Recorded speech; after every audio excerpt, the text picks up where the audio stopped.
tātou tāpua I le atua. Tātou ifo matatalo. O tau mai la mātou malanga le di ia le nei a fiafi to o fi mali. O e momoli na mai ai le soifua ma le ola o lo mātou watu no upele o Samoa.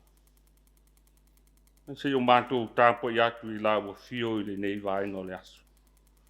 Momoli atu o le taulanga vi inga I ate oi. Wa wai umanuia ngā luenga o le nei lavaso. Fio mai alo wa nganga pa ia. E tauto alua ina I mātou. Patasi ai mo mātou loto momoli atu I la wa fio. Ono le Yesu ke riso wa mātou te talo atu ai. Amen. O le whaitau ina o le tusi pa ia. Tusi filifilia mo le nei fiafi. Maua mai lea le peteru mua. O lona mata upu e wha. A mata le whaitau e whai upu mua. Se ia whaangata mai le sifuru ma le tasi. Peteru mua. Lona mata upu e wha. A mata le whaitau le whai upu mua. Se ia whaangata mai le whai upu e sifuru ma le tasi. Le a tātou whaitau. Se lafo ai mai ai. O a fionga pa ia alo tātou wari. O le nei, ua tīnga inga ke riso I le tino, ia whai ai mā upenga ia te o tōu fo I le alawa ndoto. A wā ua le tīnga I le tino, ua tuo e ia le angasanga.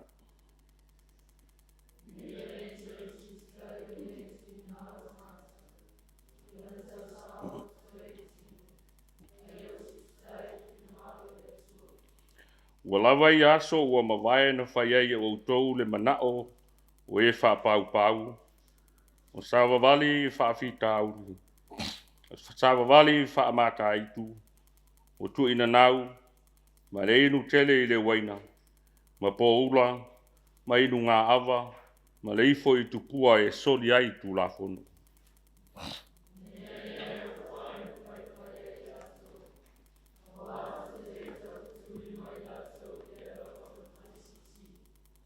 Nā tōu te tala atu le tala I le aus.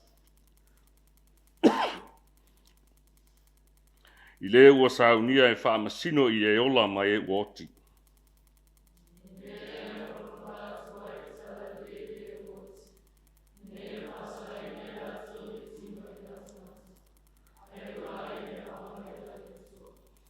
Ua lata mai le ngā taanga o mea umalawa. O le nā, ia whautau tai, ma ia mātāla o tau ma le tatalo.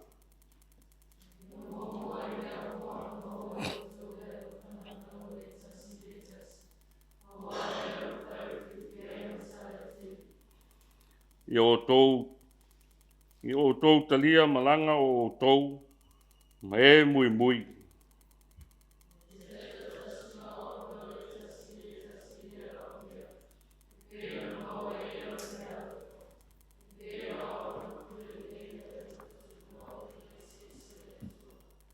Tau pea.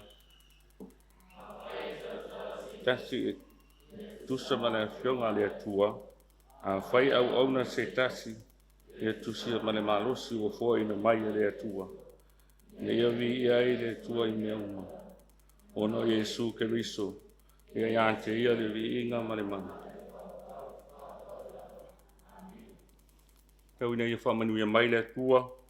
Tātou whaitau ma whalongolongo ia na fionga pa ia.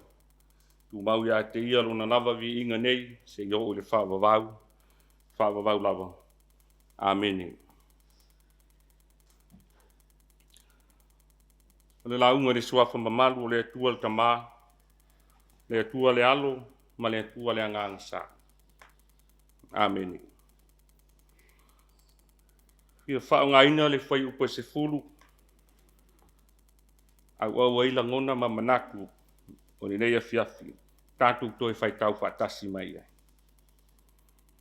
Tātou tasi ma uauna o le tasi I le alava mea. Peo nau, Pe ona pule le lei le alofa tu noa winga ese o le atua. O le manatu au tu, o le nei afiafi. Ianga le lei le tasi le isi. Ianga le lei le tasi le isi. A tonu, e tala tutusa ma le au tu o le taia. Aua le manatu whapito. Ua o se whatonunga, ma se whautuanga, ma o se whamanatu foi, e tu utalinga. Ma tu ngungutu mai, ele apostolo, ne au tu o le nei afiafi.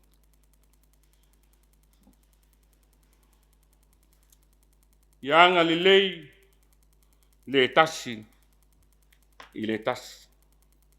Le soifuanga ma le olanga, o lo tātou soifua ma o lai.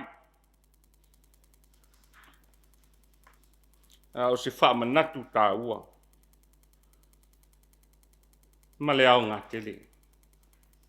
Ia i tātou uma.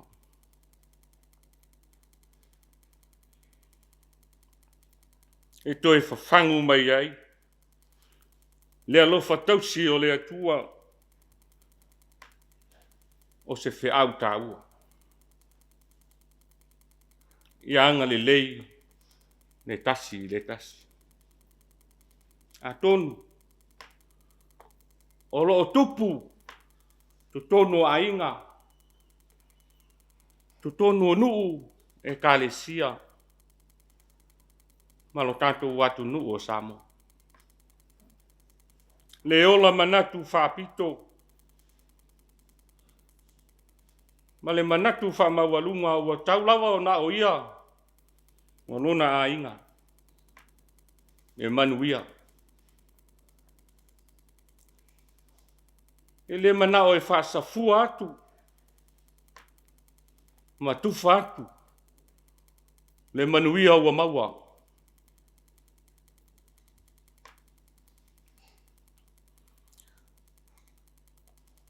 O se whe au tā ua. O le au tū o le nei afiafi. O lo o tupu i le taimi nei.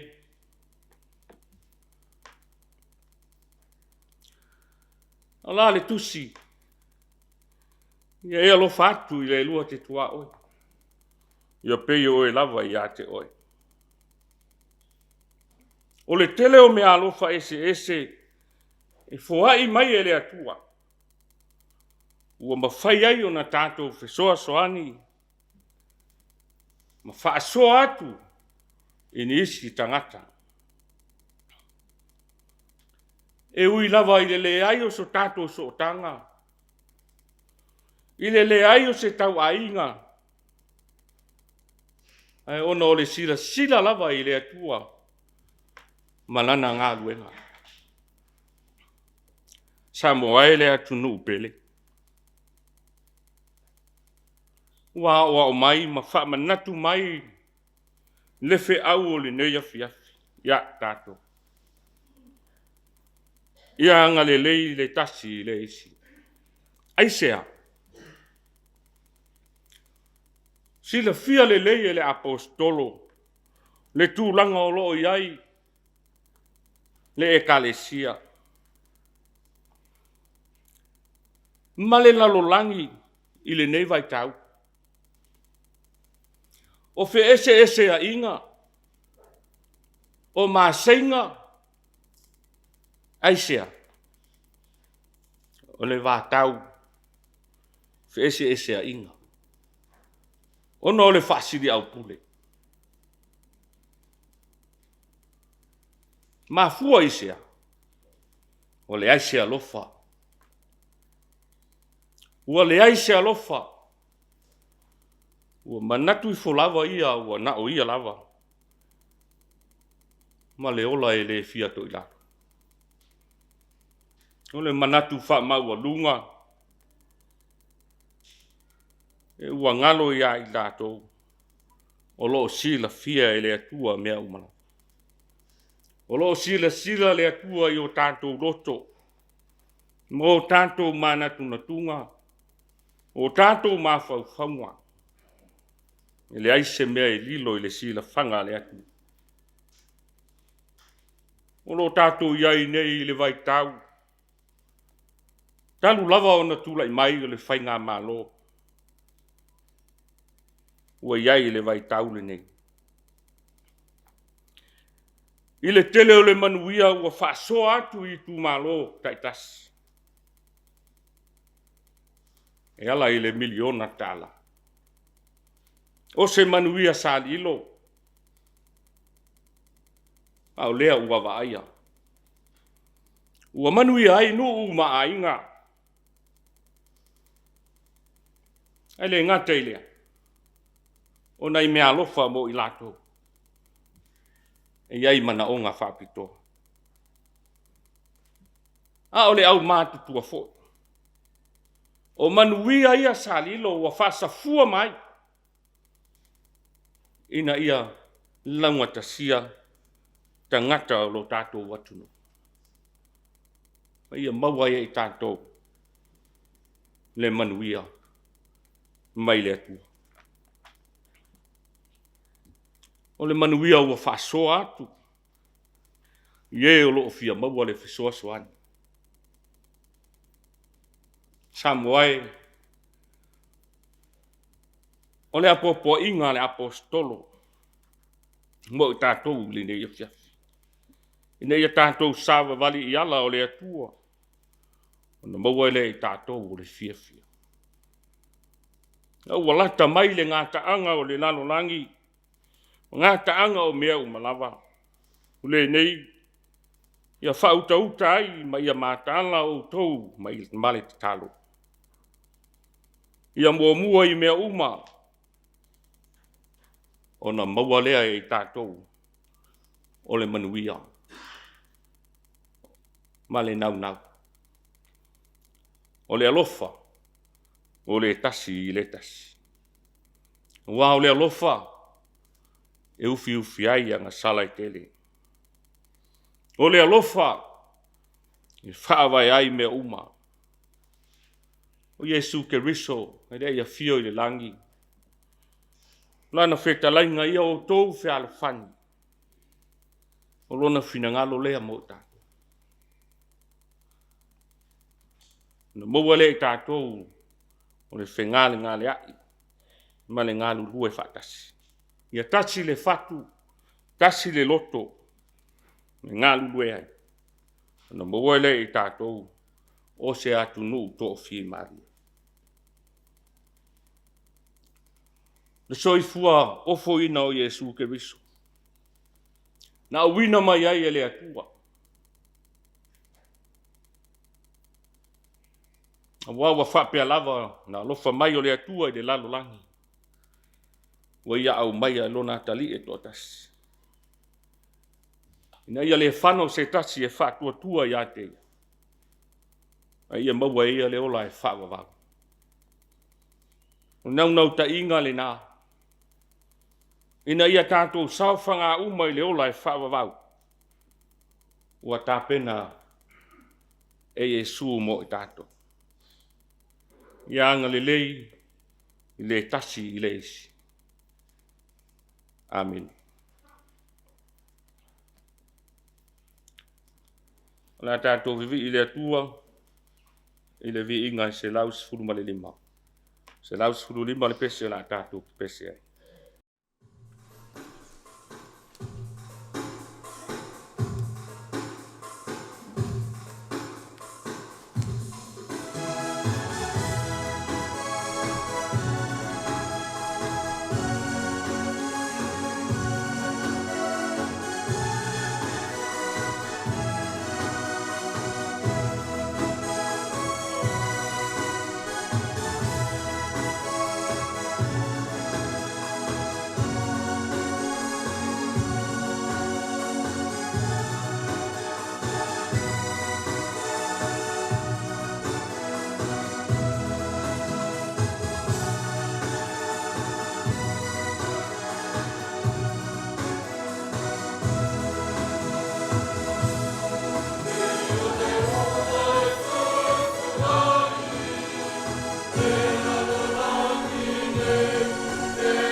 tātou wifo matatana.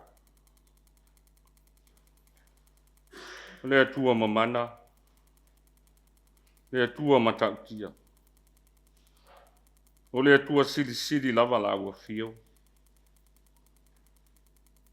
O le na whaia i mātou o le paleali i o ngā luenga mamana. Ia whaamanuina lo lava suafa mamalu i le nei tu aso. Ona o lau pule alofa, ua manuia ai lo mātou wola. O e au mai ai i mātou i le nei vaenga o le aso. O le soifua o lo atunuu. O lau e ka le sia ma so o si samo lau. Whaafetai le ri ia i lau pui puinga. A o lau tau singa fo i le ri ia i lo mātou. O tau nu mai le nei vaenga o le afiafi. I ngā luenga ese na whenga iai i mātou. A o whanau fo i ia o aonga.